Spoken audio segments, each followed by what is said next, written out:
Okay, everyone, welcome back from the lunch break. The next talk is from Jelmer about automating Debian packaging.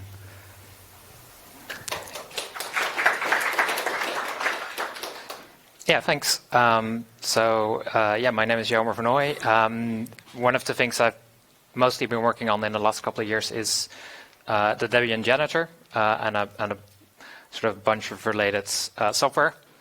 And the janitor is basically a bot that creates merge proposals on primarily Salsa, but also on GitHub to fix sort of trivial issues in Debian packaging. And this talk is about sort of a combination of a lot of the things that I worked on there, slowly getting towards automating more and more of Debian packaging, maybe even to the point that you can generate a full package. So basically everything I'm going to talk about today is sort of driven by my work on the janitor, but the janitor is meant to sort of delight, so not necessarily surprise people by sending them really weird changes or reformatting their control files in a way that they don't want. So it's set up in such a way that it's really, really conservative. So if it's thinks a particular change might be reasonable, but it can't verify that, it'll basically just bail out and not do anything at all. But all of the tools can do a lot more sort of enthusiastic changes, and you can actually use them in that mode as well. So like there's a YOLO mode for Lintian Brush, which will basically try and make as many changes as it can, but some of them will possibly either be wrong or be very opinionated, and so you might disagree with them. My goal with all of this is not to sort of fully automate all of the packaging in Debian, because that's pretty hard. It's mostly to just make it so that for a lot of packages, a lot of the work that is easily automatable is automated, so that humans can then do all of the hard work that only humans can do and machines find very hard. And most upstream projects don't actually have enough structured information to generate a high-quality Debian package, because the information just isn't in the upstream, at least not in a structured way. So you can use some heuristics to get sort of close, and there's some languages like Rust that actually includes almost all of the information that you need, but for a lot of other languages that information just isn't there, at least not for a high-quality package. Like you might be able to get very close by looking at the structured info. And then the final thing is sort of like I'm mostly just targeting very simple packages, not libc, not LibreOffice. They're just going to involve manual work. And all of this, and in particular the janitor, are basically possible because of a long list of improvements that have happened to the Debian ecosystem and the upstream ecosystem over the last couple of years. So in particular, the fact that everything is now in Git just makes it so much easier to do source code manipulation, but also to find relationships between the upstream and the packaging, but also to reason about sort of changes and roll them back and forth. And just the sheer fact that everybody's now using Git, although I guess there are still some holdouts, and I'm actually I still maintain some packages in Bazaar, but there's also like Monotone and CVS and Subversion, but the vast majority of packages are in Git. So if you support Git, you can probably get like 80% of the way there. So that's really nice. And there's now a way of finding the Git repository, so VCS Git headers have made that really easy. I mentioned the variety of version control systems. I think nowadays it's mostly just either Git or not in version control. But there's still like one package in Monotone and a handful in Bazaar, whole bunch in Subversion, some in CVS. The graphs that I've got on the slides all come from trends.debian.net, which is a service that I think Lucas set up, with sort of very interesting graphs about Debian. There's also Debian upstream metadata, which is a proposed standard, but not actually accepted yet, with some metadata about the upstream that a package is based on. So among other things, it contains the repository URL for the upstream, but for example, also like the bug database URL.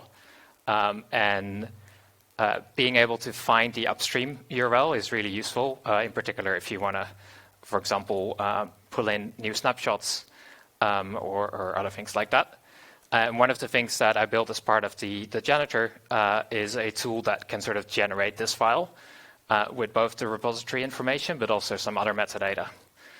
So for example, if you look at a random Python package, it'll actually extract a description, the repository URL, the name, etc. This all comes from setup.py.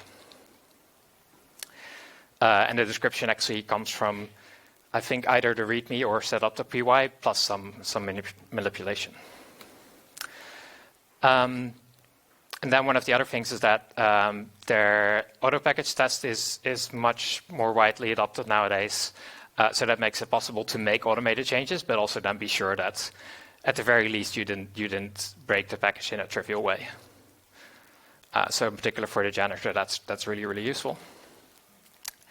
And then the fact that dep helper is now ubiquitous, or mostly ubiquitous, is really useful, because if you want to grab a random Debian package, make some changes to it, it's really nice to be able to do that in a single way, rather than having to support sort of 3 or 4 different build systems. And the other thing with modern dep helper is that the amount of configuration you have to do is fairly limited. So that means you don't have to generate that configuration in some way. So one of the main tools that's underlying the janitor is Lintian brush. And that basically came out of the idea of Lintian has these messages where it actually literally says what command you should run in order to fix the Lintian issue. So what if we just take those commands and we run them for you?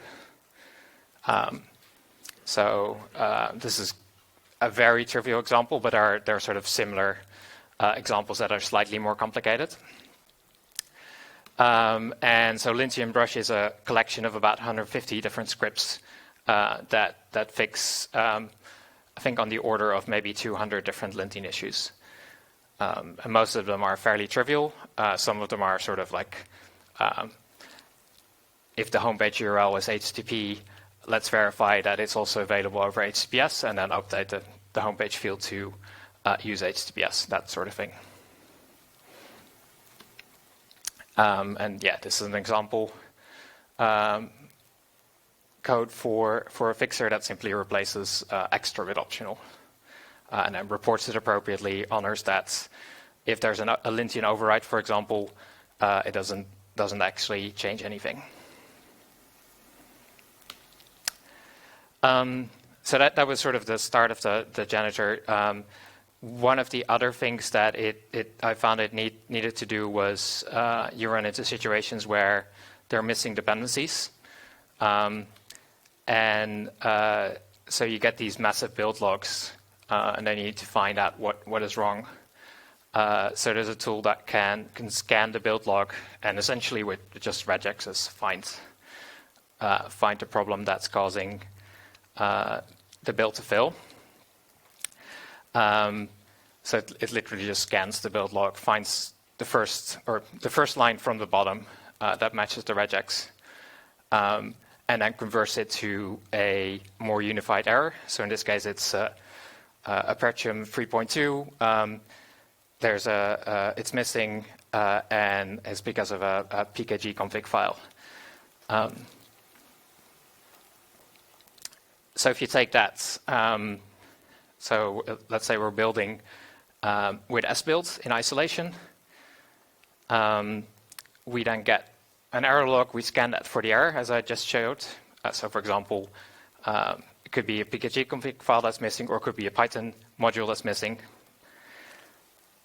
If we find that error, we convert it to something more generic. So like, there's a Python module missing, rather than sort of this particular string, because there are lots of different ways in which you can report that a Python module is missing. And then you convert that to some sort of requirements.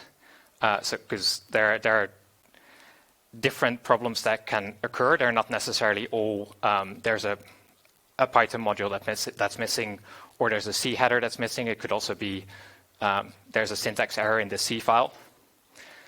So we convert that to requirements, and then we try and convert that requirement into something that we can resolve using apt. So in the case of a Python package, it would be something like, let's do an apt file search for a particular path that matches a particular regex. And in that case, we would find, for example, that the Python free-blah package is missing. In some cases, you would find multiple results. So because there are multiple packages that, for example, contain a particular module or node file, and in that case, it uses the reverse builds popularity count for that particular package. So then we update the build depends to include the new package that we found we were missing, and we repeat so long as we get, basically we keep repeating this as long as we get a different error. And then eventually we get either success or we get an error that we can't either can't interpret or can't resolve.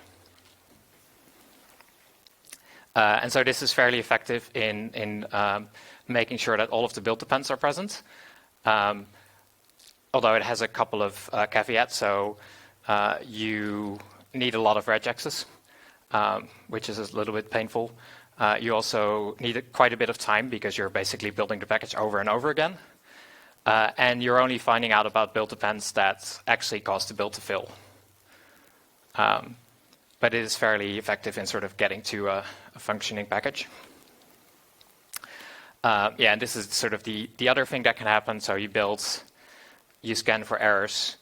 And for example, you find an error that you can't interpret or can't resolve. And then we just abort. And then a human will have to look at it, or in the janitor's case, it just means that the package has failed.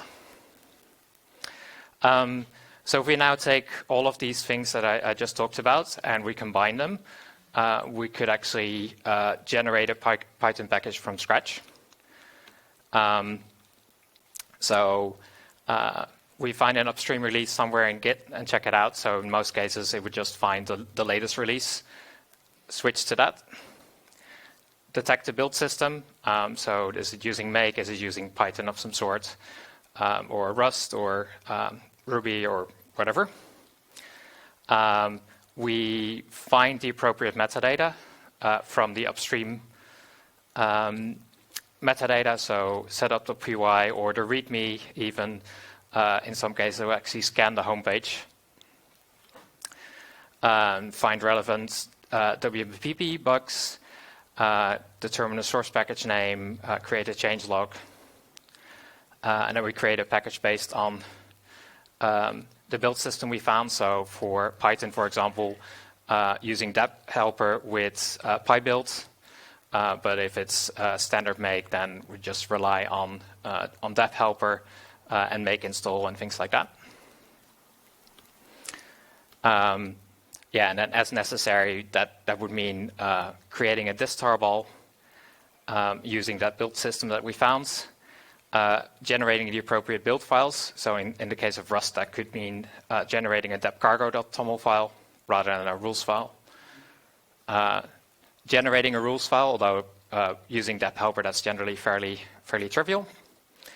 And then creating a binary package, although in the current situation is also fairly fairly trivial. So for a Python package, it's just a single Python package. And then we use dcopy to generate a copyright file and set a bunch of other control files. So that actually gets us to a Debian package of sorts. Some of the fields will be missing if we can't actually find them in, for example, the upstream. And in a lot of cases, like, for example, we can't find the upstream build system, so it won't work. But for a surprising portion of the Debian ecosystem, this is actually enough to actually get you a package of sorts that is non-Lintian compliant. But if you say wanted to package something, it would actually at least get you a start for a package, which you could then fix some things in. And then optionally after that, you can invoke depfix build to add the missing build dependencies. And there's still sort of a gap here in terms of like runtime dependencies. And then at the moment, this is supporting sort of the common language ecosystems in Debian, so Python, Maven, Perl, Node, Go, R, Octave, which I guess isn't super common, Cargo, and it's sort of the default configure, make, that sort of thing. Yeah, so let me show you how this actually works on on the package I was just talking about. Fabulous. Hopefully I remember the URL.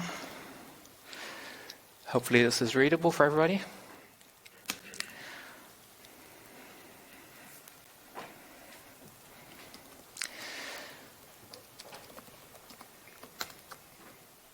So just running Debian -x on the upstream. It's creating a dist tarball. Looking for WMPP bugs, which apparently there isn't, or maybe they've already been archived.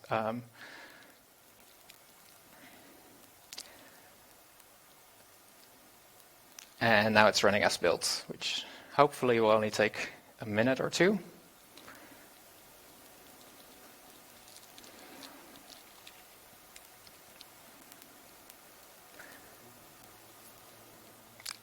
Any questions in the meantime? YOLO option, I couldn't find it. Sorry? I couldn't find it with YOLO. It's not uploaded yet. There is -- uncertain, which does the same thing. Oh, okay. But I'm going to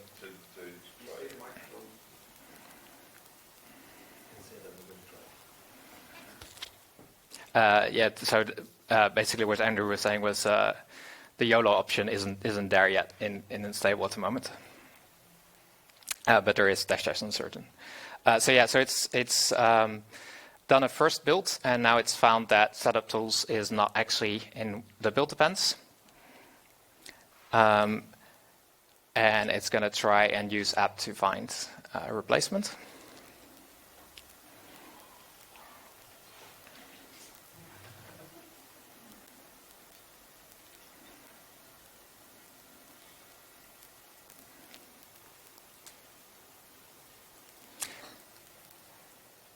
And so now it's added a build dependency on Python 3 setup tools. And it's going to try and build again. And if this works the same way as when I tested it, it should now complete successfully. But in the meantime, I can show you what the package looks like. So this is what it generated: a changelog, a control file, copyright rules, source, upstream, and watch. The watch file is sort of what you would expect for any random GitHub package. And if I look at the control file, the order of the headers is a little bit unusual, but not incorrect. Sorry?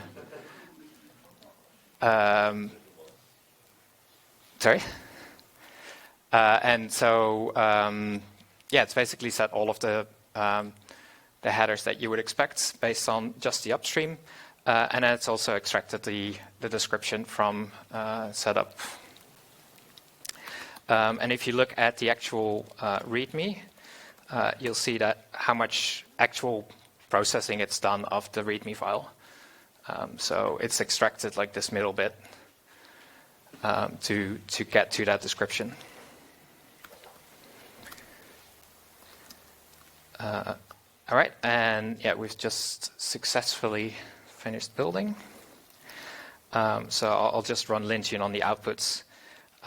It'll still be quite unhappy, but the actual errors aren't that bad. So there's no manual pages. There's some font files that get installed in the wrong location. And the copyright file is still fairly incomplete.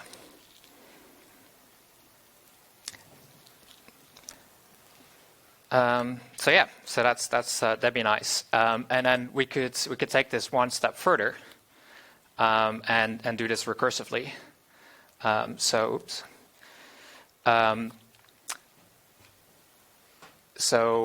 what we just saw was we run Debian Ice and then we run Debian or depfix build after that, and we recursively add build depends for packages that are in Debian. But if we can't actually find that a package is in Debian, we could go out and we could discover where the upstream lives, and then we could run Debian Ice on the upstream location.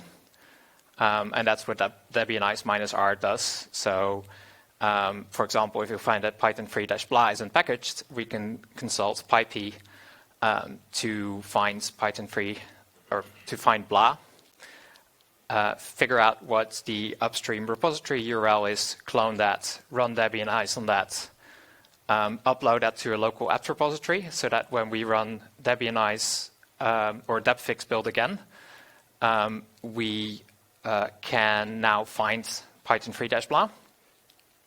And we can just do that recursively over and over again.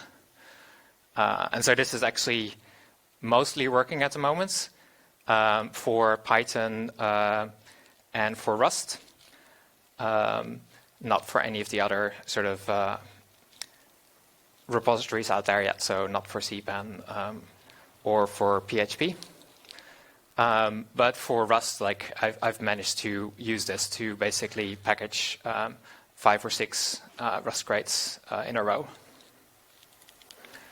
So yeah, that's Debian Ice -rx, and all of this is still very sort of experimental. Like if you actually try it, like Geert was doing this week, like it'll probably break in some unexpected way, but it's slowly getting there. So yeah, that's it. Thanks very much. Here's a list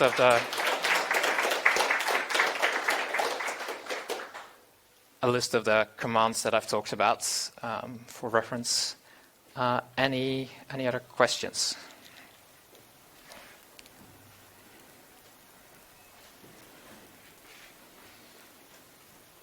Okay, so thank you. That's very interesting.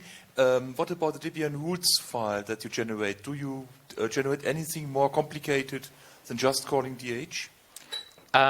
No, at the moment I don't. So I'll show you what it looks like. At the moment, it's just this. So it's literally just determining the right argument to pass to build system.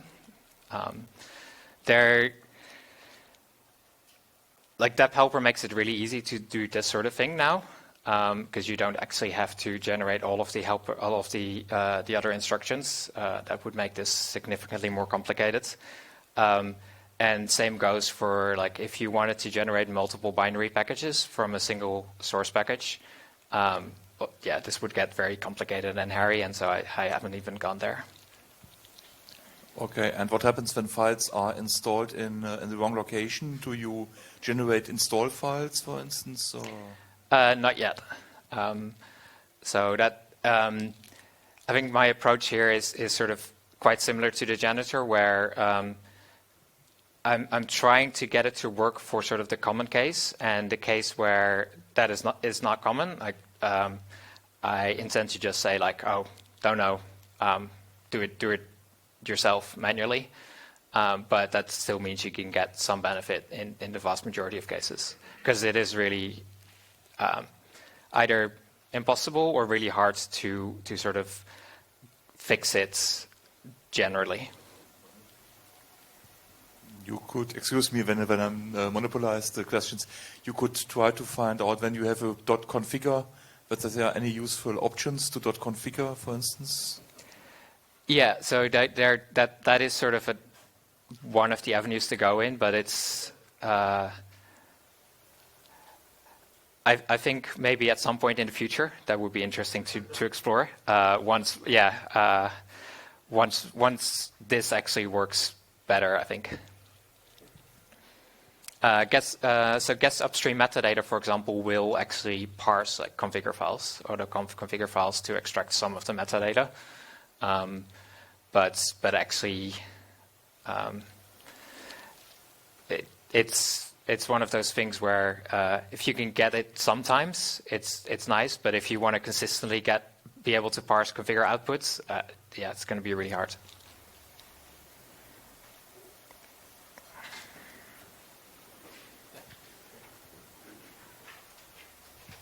So first of all, interesting thing.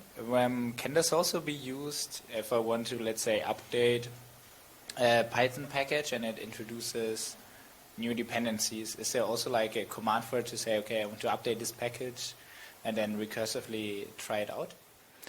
Yeah, so you can run that new upstream. That will actually pull in the new upstream version. And then follow that by dep fix builds to add the missing dependencies.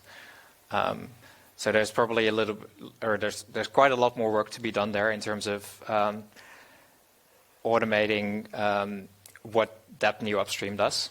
I think one of my backup slides actually has a. Yeah, so this is the janitor is trying to do this as well.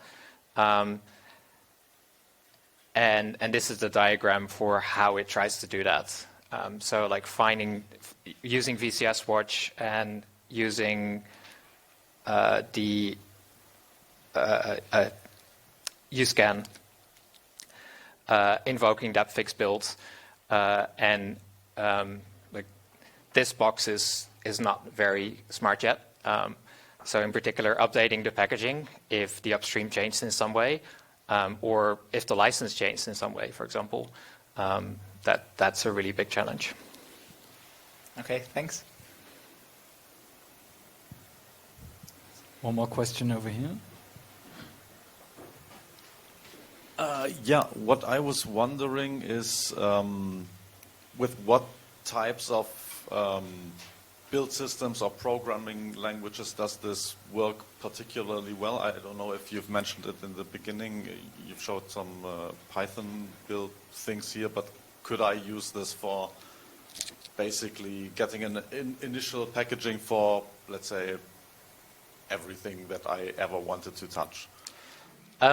So at the moment, it's got some hard-coded logic for these things. Anything else is probably you're probably gonna push your luck. Although the amount of logic for each of these is fairly limited.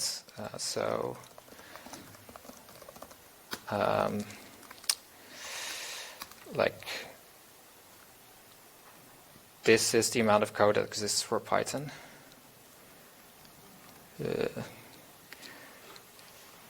Like it's not super complicated at the moment, and it's admittedly also fairly dumb. So like there are probably lots of things that this will break on, and you end up with a package that almost but not quite builds. But that's probably still a good start. And is the whole Python toolchain then the most mature one, or are there much differences between all the different systems that are supported? I think Python or Node or maybe Rust are the most mature, although the Rust one is not using a dep cargo conf. So it's generating dep cargo files, but not for the dep cargo conf repository. So it's not really that standard. Thank you.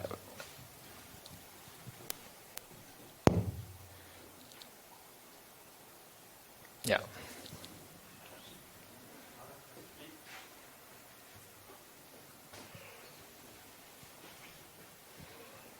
Hi. If I experiment with it, an account or something, should I report it or should I... which level is it? Are you happy for taking more to scale up the project? You're happy. Okay, thanks. Yeah, bug reports are very much appreciated. The code probably needs some improvement also to sort of make it easier for other people to understand. So at the moment it's very sort of prototypey.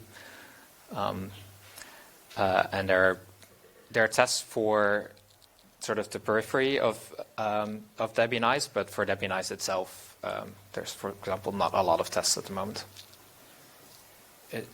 What would be the reference case? What is the most mature one? So, okay, this can it already do? So Python stuff is probably what I've tested it on most. Okay. Yeah.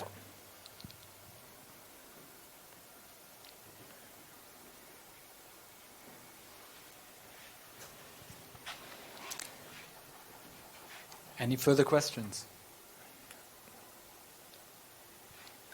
Okay. Thanks. Thank you.